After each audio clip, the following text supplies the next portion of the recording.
Azərbaycanda birlik, bütövlük olan kənd.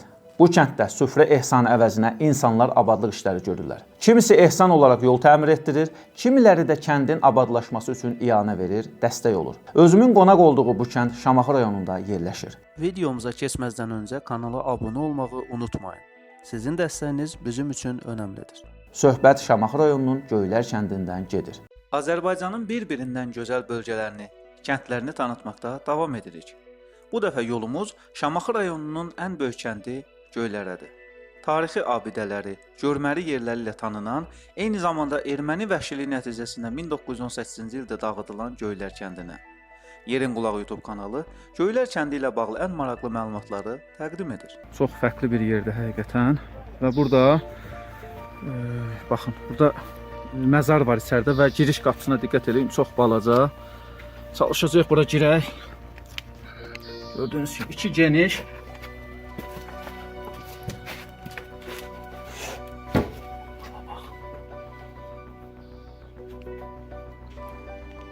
Bu bir Mərdəkan türbəsidir. Burada adı, uzun bir adı var.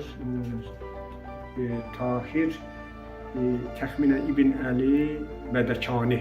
Belə, Hansı dövrə əhatə eləyir? Hansı dövrdən qalmadı bu? Türbə salınıb deməli 12-ci əsrdə, 12-13-cü əsrdə 1188-1212 Çox qədimdir. qədimdə o türbə salınıb, türbənin də 3-cü Maniçöhrür, Şirvanşah 3-cü Maniçöhrün oğlu Fərrux Sadın adı ilə bağlı. İnsanlar nə üçün gəlir qurban mən bura? Bura sufi xanəgahı olub, bütün Azərbaycanda deməli sufilərin qəbirləri ziyarət olunur.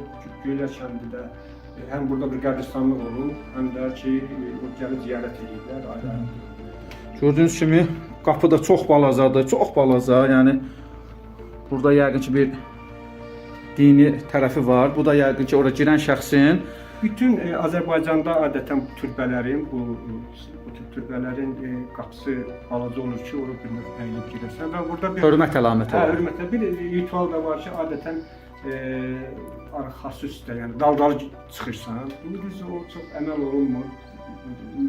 Necə girmək olar? Çünki çox çətindir. Baxın burada yəni biraz kök olan adam çətin bura girə bilsin və çıxa bilsin. Ona görə də mən çıxacağam. gördüyünüz kimi çox çətindir həqiqətən. Ancaq insanlar bura gəlirlər, ziyarət edirlər.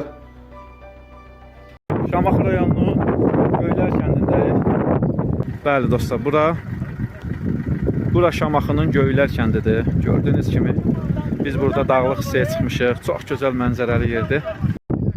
Şamaxı rayonunun Göylər kəndi. Həqiqətən də çox gözəl mənzərəli yerdir.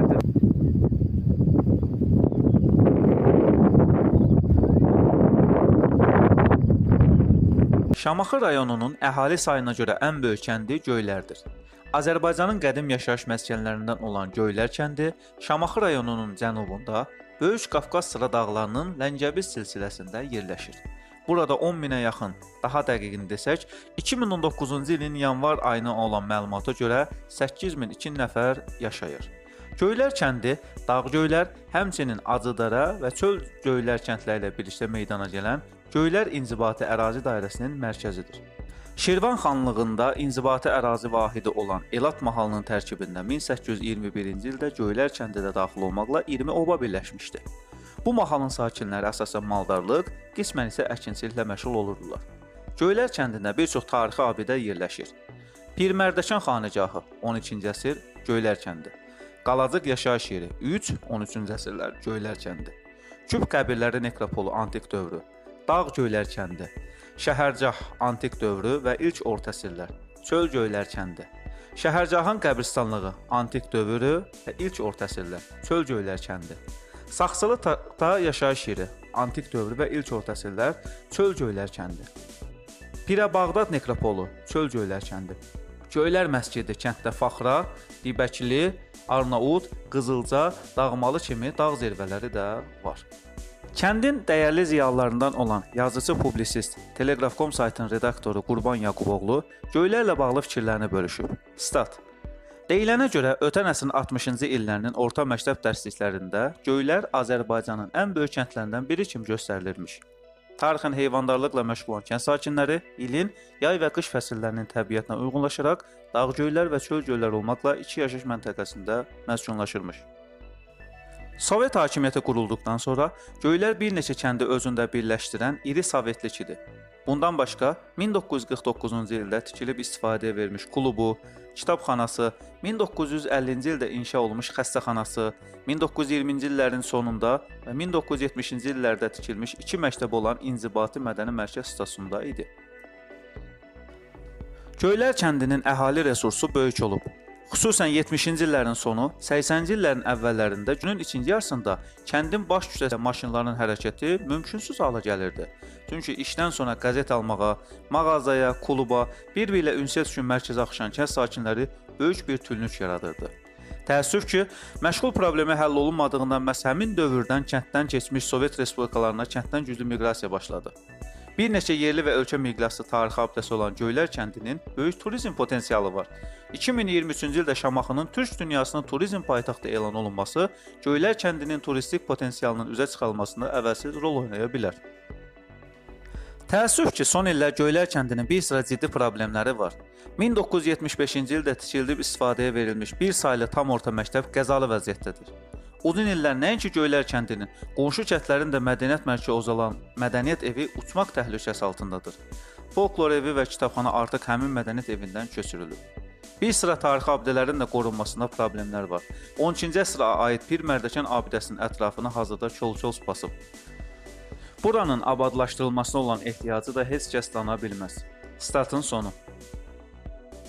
Göylər kəndində 2-ci Dünya müharibəsində həlak olmuş kənd sakinlərinin xatirəsinə uzadılan abidə kompleksində yenidən qurma işləri də başa çatıb. Uzun müddət baxımsız vəziyyətdə qalmış abidədə yenidən qurma işləri ötən ilin sonunda yekunlaşıb.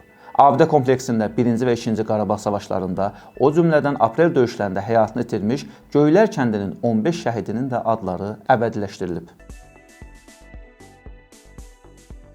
Lalayan, Samson, Aspirov, Əmirovun quldur dəstələri 1918-ci il aprelin 3-dən 16-sına kimi Şamaxı əhalisinə qanlı divan tutublar. Şamaxı qəzasında yerli erməni, rus, Malakan kəndlərinin köməyi ilə daşnaqlar 8000-dən artıq dinc Azərbaycanlı əhalini öldürüblər. 72 kənd dağıdılıb. 12 illik tarixə sahib Şamaxı Cümə məscidi içərisində insanlarla birlikdə yandırılıb. Mənbələrdən belə aydın olur ki, erməni quldurları Göylərdə 55 nəfəri qətlə yetiriblər. Onlar arasında kişilərlə birlikdə qadın və uşaqlar da olub. Ermənilərin törətdikləri vəhşiliklər yaddaşlardan silinməyib, silinməyəcək. Qafqaz İslam ordusu köməyə gəldikdə Göylər kəndindən olan şəxs, o cümlədən Bilal Nuriyev ordu sıralarına qoşularaq ermənilərə qarşı döyüşüb. Videomuzu bəyəndinizsə kanala abunə olmağı və rəy yazmağı unutmayın.